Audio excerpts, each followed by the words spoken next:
नमस्कार, मी शुभांगी पंडित. स्वतेज न्यूज मराठीच्या बातमीपत्रात आपलं स्वागत आहे. तर पाहूया आजच्या काही ठळक घडामोडी.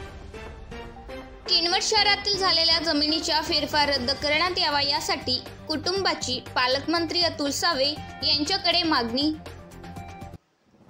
किनवट शहरातील गट क्रमांक 45 ते 147 हे जुने फेरफार रामचंद्र पाटील यांच्या नावे असलेली जमीन दीपक किसन नलावार यांनी ही जमीन आपल्या नावे करून घेतली आहे.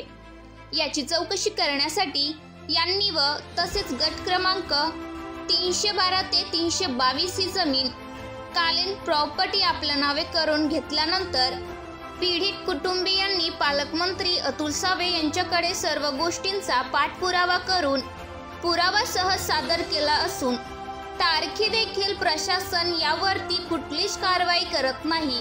त्यासाठी आज पीडित कुटुंबियांनी नांदेड जिल्ह्याचे पालकमंत्री अतुल सावे यांना निवेदन देऊन प्रशासनाकडे अशी मागणी केली आहे की झालेले सर्व फेरफार हे रद्द करावे, अन्यथा आमरण उपोषण करण्याचा इशारा पीडित कुटुंबियांनी प्रशासनाला दिला आहे. 7 वर्षापासून फिरायला कलेक्टर ऑफिसमध्ये तहसील ऑफिसमध्ये कोणी बी माहिती देण्यात झाले, खंडपीठापर्यंत गेलं तर बी माहिती देण्यात आले. फिरून तंग झाले. काही करोडो रुपयाची जमीन आहे, 3 नावं लावून एकाच माणसानं नावे करून घेतले. त्याच्या बारीमध्ये आम्हाला माहिती द्या आम्हाला तर देण्यात झाले. आम्हाला 100 जणांना अन्याय होऊ लागला. ते अन्याय न होता आम्हाला मोठ्या प्रमाणात इन्क्वायरी करून अगर नाही दिले साहेबांनी तर आम्ही उपासनाला बसतो.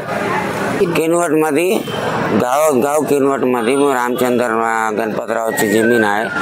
ते तिघा भावाला वाटली याची प्रमाणे तर एकानेच नावे करून घेतले. फेरफार करून आमचे वारसा कट करून टाकले. 100 जणाला अन्याय झालेला आहे. काही 7 वर्षापासून फिरू आले तरी आम्हाला न्याय देईना झाले. कोणी माहिती देईना झाले, इन्फॉर्मेशन देईना झाले. एवढा अर्ज करून बी आम्हाला न्याय करून द्यावं, नाही तर आम्ही पुढे उपासनाला बसणार आहोत म्हणून आम्हाला पालकमंत्रीला आम्ही निवेदन दिलेलं आहोत.